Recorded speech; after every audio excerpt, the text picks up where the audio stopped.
Baik, kami dari Fit Consulting akan mempresentasikan mengenai Client Progress Report untuk klien pertama, yaitu klien individu. Baik, klien individu kami adalah Inge Joyce atau bisa dipanggil Inge. Dia merupakan mahasiswa FKUB dan berdomisili di Malang, berusia 21 tahun dan berjenis kelamin perempuan. Nah, sejauh ini untuk mendapatkan klien satu, kita sudah mengontak beberapa teman-teman atau rekan-rekan kami sejumlah 30 orang dan yang merespon sekitar 28 orang. Dan dari yang merespon tersebut, jumlah tertariknya kurang lebih 10 orang dan kita tidak lanjuti sebanyak 2 orang dan mereka adalah jaringan baru seperti teman dari teman dan lain sebagainya. Nah, tapi untuk yang fix menjadi klien sampai tahap akhir adalah 1 orang. Next. Nah, untuk klien kami, Inge Joyce ini temu janjinya itu dilakukan melalui media WhatsApp untuk memastikan ketersediaan klien. Nah, sebelumnya klien kami ini menghubungi kami melalui Instagram Fit Consulting, lalu sudah kita arahkan melalui WhatsApp. Jadi klien ini merupakan teman dari teman kami, sehingga klien ini merupakan jaringan baru kami. Lalu media pertemuan pertama kami dengan klien melakukan melalui Zoom meeting yang disertai dengan konsultasi awal dan tanda tangan kontrak. Hasil meetingnya, klien ini ternyata memiliki pemasukan mingguan sebesar 600.000 serta kecenderungan untuk meminta tambahan dana dari orang tua saat keuangannya sedang menipis. Sehingga pada bulan sebelumnya terdapat pemasukan tidak terduga sebesar 4 juta, namun dia tetap memiliki defisit hingga sampai 1 juta akibat total pengeluaran mencapai 6 juta pada bulan lalu. Tabungan yang dimiliki klien saat ini hanya sebesar 1.400.000 dan di sisi lain klien memiliki rencana liburan ke Singapura pada semester depan. Dan klien juga akan memasuki fase koas setelah lulus yang tentunya akan menambah beban finansial seperti pembelian scrap baru atau kebutuhan baru lainnya dan biaya transportasi tambahan karena klien akan bekerja di rumah sakit lain. Selanjutnya, klien saat ini berdomisili di Malang, sementara lokasi koas atau ISIP nantinya itu masih belum dipastikan. Lalu untuk kelompok kami yaitu Fit Consulting sudah melakukan diskusi secara offline maupun diskusi Zoom bersama kelompok. Setelah melakukan Zoom dengan klien, kelompok berdiskusi untuk merumuskan masalah utama yang perlu ditangani melalui Zoom meeting dan pertemuan secara langsung seperti pada gambar berikut. Alur diskusi yang kami lakukan dimulai dengan sharing pemahaman masing-masing anggota terkait kondisi klien, lalu kita mencari masalah yang ditemukan, kita kelompokkan, lalu kita analisis untuk menentukan prioritas penanganan. Hasil diskusi kami menyepakati 3 fokus pertama, yaitu perbaikan kondisi finansial saat ini, perencanaan liburan ke Singapura, dan rancangan biaya untuk koas atau fase internship. Kemudian adalah studi literatur. Studi literatur yang kami pakai pertama adalah keuangan pribadi. Jadi keuangan pribadi adalah proses mengelola keuangan individu untuk memenuhi kebutuhan saat ini dan merencanakannya di masa depan. Ada berbagai macam cara untuk menangani keuangan pribadi, salah satunya adalah 70-20-10 dan lain sebagainya. Next. Kemudian adalah studi literatur mengenai gaya hidup yang konsumtif. Jadi gaya hidup yang konsumtif adalah pengeluaran yang bisa dibilang sangat tidak baik dan sangat konsumtif karena memakai banyak cadangan uang yang digunakan. Next. Kemudian adalah tentang budgeting. Jadi berikut ini adalah proses-proses dari budgeting yang kami gunakan yang diambil dari buku Kapur 2020. Yang pertama adalah mengakses situasi saat ini, yang kedua adalah membuat rencana untuk finansial ke depan, yang ketiga adalah implementasi dari budgeting, dan yang keempat adalah evaluasi dari program budgeting tersebut. Kemudian adalah alokasi dari budgeting. Jadi ada beberapa cara untuk mengalokasi budget itu tersebut. Yang pertama ada 50-30-20 rules, kemudian ada envelope budgeting, kemudian pay yourself first budget, dan metode zero based budget. Kemudian selanjutnya ada progres komunikasi tim dengan klien, yang dimana pembahasannya itu dilakukan melalui chat WhatsApp. Yang pembahasannya itu adalah klien memberikan data pemasukan dan pengeluaran klien serta rincian kebutuhan klien. Kemudian kami melakukan diskusi kelompok melalui grup WhatsApp dan juga melalui Zoom meeting, di mana detailnya dapat dilihat pada layar. Kemudian ini alur pemecahan masalah klien 1. Yang pertama itu kami mengidentifikasi awal klien, kemudian proses komunikasi dan diskusi kami, kemudian identifikasi masalah utamanya yaitu permasalahan mengenai budgeting, kemudian melakukan studi literatur yang sudah disampaikan oleh teman kami sebelumnya, kemudian kami melakukan penyusunan solusi yaitu terdapat 3 solusi. Yang pertama adalah estimasi dana liburan, kemudian estimasi cost, dan juga yang terakhir adalah budgeting. Dan yang terakhir, alur pemecahan masalahnya adalah melakukan evaluasi dan juga strategi. Berikut merupakan solusi yang kami berikan kepada klien satu. Yang pertama itu ada website panduan finansial, kemudian ada spreadsheet perencanaan finansial yang berisi tiga sheet, yaitu yang pertama ada budgeting bulanan, kemudian ada proyeksi dana liburan ke Singapura, dan juga ada estimasi biaya kelas. Oke, jadi karena kamu sangat mencintai dan menyukai Naspat, jadi aku membuat konsep websitenya adalah Naspat gitu. Ini opening tok sih sebenarnya, kayak ya udah cuma opening aja. Terus jadi kayak ini tuh awalnya kayak kan sebelum kita mulai berjalan-jalan, jadi kita eh, bakal siap-siap sarapan dulu gitu. Nah terus ini tuh kayak bisa di drag gitu, kamu mau sarapan pakai apa gitu. Nah ada kayak gini. Nah, misal kayak udah, terus kan kayak diklik, udah kenyang kan, saatnya kita siap-siap berangkat gitu. Nah, terus di sini itu tuh bakal ada 4 destinasi gitu. Kamu bisa milih. Jadi misal pertama kayak memahami dasar keuangan pribadi gitu. Nah, nanti di sini kayak ada beberapa tulisan gitu tentang keuangan pribadi itu apa sih, terus prinsip yang harus kita jalani itu apa, terus komponen pengukurannya itu kayak gimana. Jadi kayak misal kamu udah membayar kewajiban bulanan tepat waktu atau belum, terus udah merencanakan keuangan untuk keperluan masa depan atau belum, udah menabung atau belum kayak gitu. Nah, terus kalau udah kita bisa back ke peta. Terus selanjutnya kan kemarin kayak problemmu itu karena gaya hidupmu itu terlalu konsumtif gitu kan. Jadi pengeluarannya tuh lebih banyak daripada pemasukan. Nah, jadinya aku tuh ngasih tentang tips menghindari gaya hidup konsumtif gitu. Nah, gaya hidup konsumtif itu apa sih gitu? Terus harus gimana menghadapinya? Kayak pertama ngeblok notifikasi email dari toko, terus hitung berapa lama kamu mengumpulkan uang, terus kayak tips tunggu 24 jam. Jadi kalau kamu mau beli barang, kayak nunggu dulu sampai besok masih kepikiran enggak? Kalau masih kepikiran, baru beneran beli. Terus kalau kayak gitu, mungkin kalau mau beli barang baru, kamu bisa jual barang yang udah gak kamu pakai seharga barang yang baru itu buat nge-cover biaya pembelian barang tersebut. Jadi kayak kamu tuh nggak ngeluarin uang sama sekali gitu. Nah, terus yang terakhir itu kayak bikin shopping list. Jadi pas kamu keluar buat beli sesuatu tuh nggak bakalan kegoda sama barang-barang yang nggak penting kayak gitu. Terus kalau kita back to peta lagi, itu ada strategi menabung dan budgeting mahasiswa. Nah, kayak ini, duh kok lemot gitu ya. Ya pokoknya ada lah di sini tuh. Isinya ini sebenarnya ada isinya. Oke, dia kayak remote poll. Nah, ini pokoknya ini ada kayak gimana sih cara nabung yang benar. Nah, nabung yang benar tuh kayak kita bisa pakai aturan 50-30-20. Nah, 50%-nya buat kebutuhan pokok, 30%-nya buat keinginan, 20%-nya buat menabung kayak gitu. Ntar di template yang kita kasih juga bakalan ada tentang pokoknya di template yang kita kasih itu juga udah kita atur sesuai perbandingan 50-30-20 ini. Nah, di situ kayak juga ada kayak apa ya, kayak games gitu lah. Kayak sama aja sih kayak yang Naspat di awal tadi kayak kamu bisa kayak ngedrag ini kayak mau kamu taruh kemana gitu. Ini kayak jumlah uangnya kayak sesuai 600 dikali 4 gitu. Jadi kayak bisa taruh sini-sini. Ini sebenarnya nggak guna sih, kayak cuman buat main-main aja biar stay interaktif gitu. Terus next itu ada tips and tools. Nah, tips and tools ini apa? Tips and tools ini tuh spreadsheet yang udah kita susun buat kamu buat ngerencanain budgeting bulanan, tahunan. Terus kemarin kan juga concernnya mau puas sama liburan kan. Kita juga udah bikin rencana biaya puas sama biaya libur. Oke, mungkin kalau dari aku buat masalah webnya cukup segitu. Mungkin buat nextnya bakal lanjut ke panduan budgeting bulanan ya. Jadi itu nanti buat masuk ke spreadsheetnya tuh bisa langsung klik ini mulai dari sekarang gitu.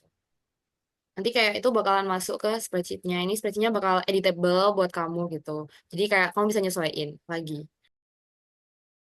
Ah ya, jadi mungkin pertama kita pilih budgetingnya itu yang konsep 50-30-20 karena menurut kita itu salah satu konsep yang eh, mudah gitu ya, mudah diterapkan dan metode yang populer juga. Jadi eh, istilahnya di dalam konsep ini tuh kita harus membayar diri kita terlebih dahulu sebelum kita membayar ke orang lain gitulah ya.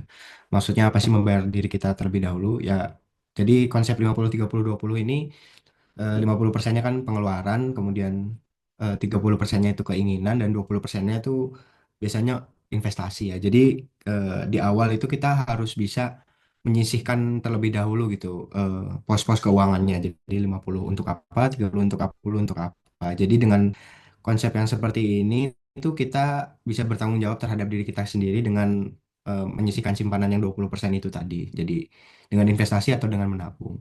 Kemudian 30%-nya itu buat keinginan ya. Jadi eh, ya mungkin ada keinginan seperti nongkrong, shopping dan lain-lain itu pakai dari budget yang 30% ini. Kemudian pengeluarannya dari yang 50% ini. Jadi kita udah tahu tuh seberapa banyak yang harus kita spending sehingga tidak memenuhi batas-batas yang ada gitu. Jadi setiap kita keluar gitu ya, kita udah tahu nih, oh budget kita untuk melakukan hal ini tuh segini, untuk makan itu segini, untuk keinginan itu segini. Jadi gitu. Mungkin ada pertanyaan dulu dari Inggi. Aman, boleh dilanjutin. Oke.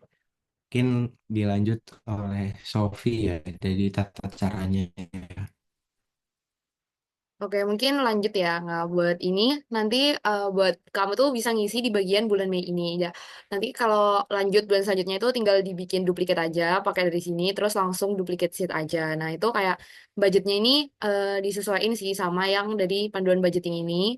Terus nanti realisasinya ini kayak pengeluaranmu itu berapa bisa dicatat lewat sini. Nah, nanti tuh kalau kamu isi, nanti expense breakdown sama financing elemennya itu bakal langsung keganti gitu. Jadi misal kalau di tahunan kayak akumulatifnya, kita kayak bikin kayak rancangan akumulatifnya, misal kayak sesuai banget ya dari budget dan realisasi, itu nanti bakal muncul kayak gini. Jadi ada presentasi pengeluaran kalau sesuai yang kita rencanain itu, needs-nya itu 60-an%, terus wants-nya 13-an%, sama saving-nya 20-an%. Nah, nanti juga bakalan langsung ke update buat target finansialnya kan kemarin mau liburan ke Singapura ya. Jadi ini juga bakalan bisa langsung ke update di sini. Targetnya tuh kurang berapa sih buat kamu liburan ke Singapura? Terus di sini juga ada penjelasan presentasinya, terus ringkasan pengeluarannya per bulan itu kayak gimana. Jadi kurang lebih nanti hasilnya kalau udah diisi tuh bakal kayak gini. Itu sih. Kira-kira ada pertanyaan nggak sejauh ini? Aman, aman. Oke. Mungkin next buat rencana biaya koas. Oke, selanjutnya untuk rencana biaya koas sendiri, ini kami udah memetakan untuk koasnya sendiri kan 2 tahun ya Mbak. Jadi ini ada budget pengeluaran koas yang mungkin untuk Mbak ini keluarkan. Yang pertama dari mulai kos itu 24 bulan dengan harganya itu 1.300.000 itu misal tetap kayak Mbak Ingi sekarang itu jadi totalnya 31.200.000. Kemudian untuk UKT-nya itu tetap 19.160.000 itu untuk 4 semester jadi 76.640.000. Untuk biaya makannya mungkin kalau nanti Mbak Ingi pas koas itu kan agak burn out jadi kayak ini estimasinya tak naikin jadi 1.300.000 setiap bulan itu jadi totalnya 31.200.000. Nah, untuk perlengkapan koas itu sendiri itu setiap 1 semester kami menargetkan 2,5 juta. Jadi 10 juta untuk 4 semester. Lalu untuk transportasinya itu mungkin ada kenaikan dari biaya kuliah karena nanti kan kalau nggak salah koasnya di RSSA ya. Mungkin nanti untuk Gojek atau Grab-nya mungkin agak mahal dan ya itu jadi ditargetkan 500.000 per bulan. Jadi untuk 24 bulan itu 12 juta. Untuk kesehatan sendiri itu 300.000 setiap bulan. Jadi 7.200.000. Untuk shoppingnya 200.000 jadi 4.800.000. Nongkrong, biaya nongkrong itu 4.800.000. Biaya tambahan seperti langganan Netflix dan lain-lain itu 100.000 per bulan. Jadi 2.400.000 dan juga dana darurat itu setiap bulannya 300.000. Jadi 7.200.000. Jadi total pengeluaran selama koas itu kurang lebih sekitar 187.440.000. Nah, di sini kami juga membuatkan kurang lebih sama kayak dari Sofia untuk template realisasi anggarannya.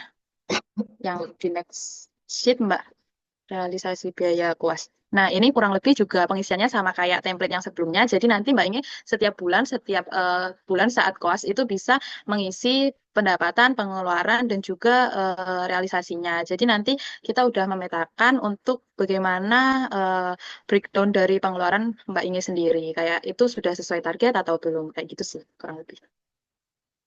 Mungkin dari Mbak Inge ada yang mau ditanyakan? Aman, boleh lanjut dulu. Mungkin bisa dilanjut sama Ferliana. Oke, di sini kan Mbak Inge juga mau liburan ya di liburan semester. Di sini aku metain buat Desember 2025 sama Mei 2026. Tapi aku lebih nargetin di Desember 2025 karena ada harga tiket pesawat itu yang lumayan cukup murah. Dari, kalau salah tanggal berapa ya? Pokoknya akhir Desember sampai pulang itu 1 Januari 2026. Itu tuh hari dengan budgetnya totalnya adalah 6.900.000. Di sini juga kalau misalnya kebutuhannya dari Bainget tuh ada tambahan, bisa ditambahin di bawahnya gitu, karena ini udah otomatis juga gitu. Terus target finansialnya juga bisa dilihat di yang atas Sofi. Nah itu target finansialnya kan 660 gitu. Udah sih, sebenarnya gitu aja. Yang buat dana liburan Mei 2026-nya juga sama, cuman bedanya tuh di tiket pesawatnya. Beda 100.000 gitu. Mungkin ada pertanyaan dulu? Atau aman? Oke, aku balikin ke Sofi. Oke, mungkin aku mau nambahin ya, kenapa kok dana liburannya tuh ada Desember sama Mei. Soalnya kalau kita lihat di panduan budgeting ini, kalau misalnya di bulan Desember tuh kayak tabungannya tuh masih belum memenuhi. Kayak tadi kan butuhnya sampai 6 juta kan, tapi di proyeksi kita tuh tabungannya tuh masih kurang dari 5 juta. Sedangkan kalau kita mau berangkatnya bulan Mei, itu tuh tabungannya udah memenuhi, yaitu sekitar 7 jutaan kayak gitu. Mungkin nanti buat implementasinya, mungkin kita serahin balik ke Inga aja sih, mau gimana. Nah, mungkin buat nextnya setelah ini kita pengen minta tolong buat yang bulan Mei ini bisa diisi ya. Soalnya kayak kita ada laporan gitu tentang persentase realisasi gitu. Jadi kalau bisa kebutuhan keinginan sama si partnernya ini diisi. Mungkin nanti bakal aku bantu isiin bagian budgetnya. Nanti Ingat tinggal ngisi bagian realisasinya aja. Aman nggak ya kira-kira? Aman. Oke, mungkin kalau udah aman, mungkin cukup segitu aja sih ya penyampaian solusi dari kita. Makasih banyak udah mau jadi klien kita sama ini dan makasih banyak udah mau direpotin dan ditanya-tanyain. Mungkin kita masih minta dikit bantuan lagi, jadi mohon bantuannya ya Inga. Oke, yang selanjutnya yakni temu janji, komunikasi, dan penerimaan klien. Setelah kami menyampaikan solusi via Zoom, jadi untuk klien sendiri menyatakan puas dengan solusi yang diberikan oleh kami dan tidak memiliki pertanyaan lanjutan.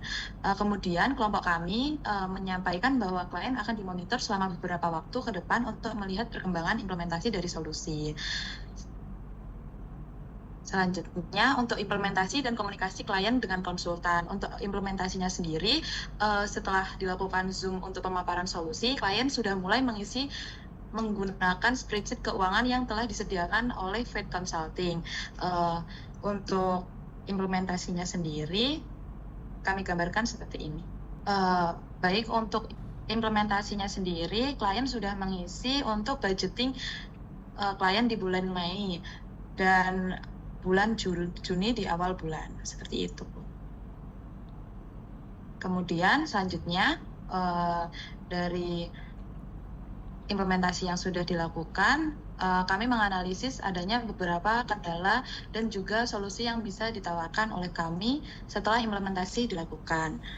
Untuk kendalanya sendiri, yang pertama yakni ada tantangan konsistensi dalam mengisi spreadsheet secara berkala. Nah, untuk ini solusinya yakni menggunakan reminder otomatis dalam Google Calendar untuk membentuk kebiasaan mencatat keuangan. Untuk kendala yang kedua sendiri yakni kemungkinan realisasi simpanan tidak mencapai target. Nah, solusinya yakni menggunakan rekening terpisah untuk tabungan agar tidak mudah tergoda menggunakan alokasi uang tabungan. Untuk kendala yang terakhir sendiri yakni kemungkinan pengeluaran tidak direncanakan. Nah, untuk solusinya yakni melatih self control dengan menunggu 24 jam sebelum membeli sesuatu yang tidak direncanakan untuk memastikan barang tersebut memang diperlukan. Sekian presentasi dari kami, Fed Consulting, terkait klien progress kita, yaitu klien 1, klien individu. Semoga dapat bekerja sama di lain kesempatan. Fed Consulting, your will deserve clarity.